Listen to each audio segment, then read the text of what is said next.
السلام علیکم رحمۃ اللہ وبرکاتہ۔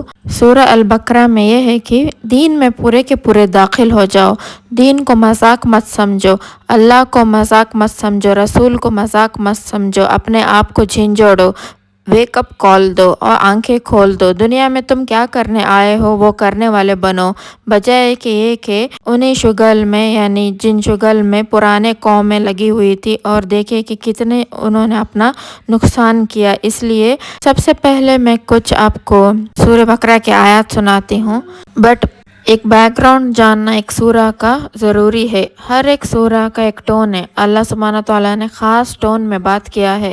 میری گزارش ہے کہ اس سے پہلے کہ کوئی سورہ ڈائریکٹ پڑھنا شروع کرے اس کا بیک گراؤنڈ جان لیجئے، اس کا میننگ جان لیجئے۔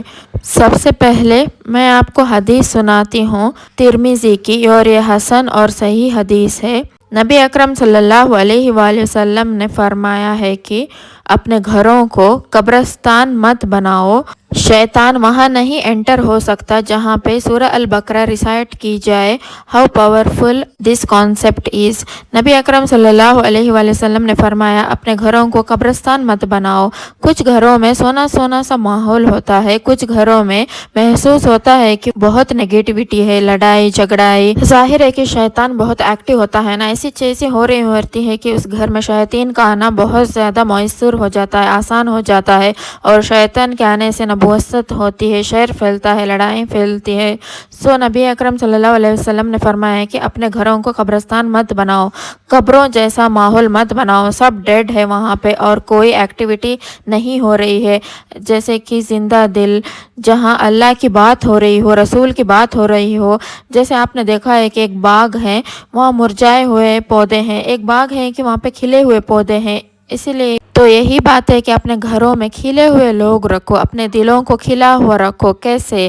سورہ البقرہ کی تلاوت کر کے شیطان کو اس گھر میں داخل نہیں ہوتا جہاں پر سورہ البقرہ کی ریسائٹیشن کی جاتی ہے یا وہاں پہ ریسائٹیشن لگائی جاتی ہے۔ سوچیں جس گھر میں شیطان نہیں داخل ہو سکتا اور وہاں سے مایوس ہو جاتا ہے، وہاں پر کس طرح کا حالات بہتر ہوں گے، پوزیٹیوٹی کیسے آئے گی، وہاں پر آپس کے اختلاف کیسے ختم ہوں گے۔ تو this is the antidote, this is the cure for all the spiritual element, جو روحانی بیماریاں ہیں، جو آپس کا اختلاف ہے، نبوستیں جو چھائی ہوئی ہے، سورہ البقرہ از دا آنسر۔ پھر نبی اکرم صلی اللہ علیہ وآلہ وسلم نے فرمایا، ایک اور حدیث میں آتا ہے کہ یہ جو حدیث ہے طبرانی کی روایت ہے، ایوری تھنگ ہیز اے ہمپ اور ہائی پیک، جیسا ایک اونٹ کا ایک ہمپ ہوتا ہے، اونٹ کی جو ایک پیک ہوتی ہے، تو اللہ کے نبی صلی اللہ علیہ وآلہ وسلم نے فرمایا ہے کہ ہر ایک چیز کا ایک ہمپ ہوتا ہے اور ایک پیک ہوتا ہے، اینڈ البقرہ is the high peak of the قرآن۔ سبحان اللہ، البقرہ is the high peak of the قرآن۔ سورہ البقرہ میں پیک آف قرآن ہے، یعنی سورہ البقرہ is the hump of the قرآن، اینڈ whoever recites سورہ البقرہ at night in the house, shaitan will not enter the house for 3 nights۔ صحیح حدیث ہے، whoever recites during the day in this house, then shaitan will not enter that house for 3 days۔ تو شیطان وہاں پر 3 دن کے لیے داخل نہیں ہوگا۔ یہ سورہ البقرہ کی ورچوز میں سے ہے۔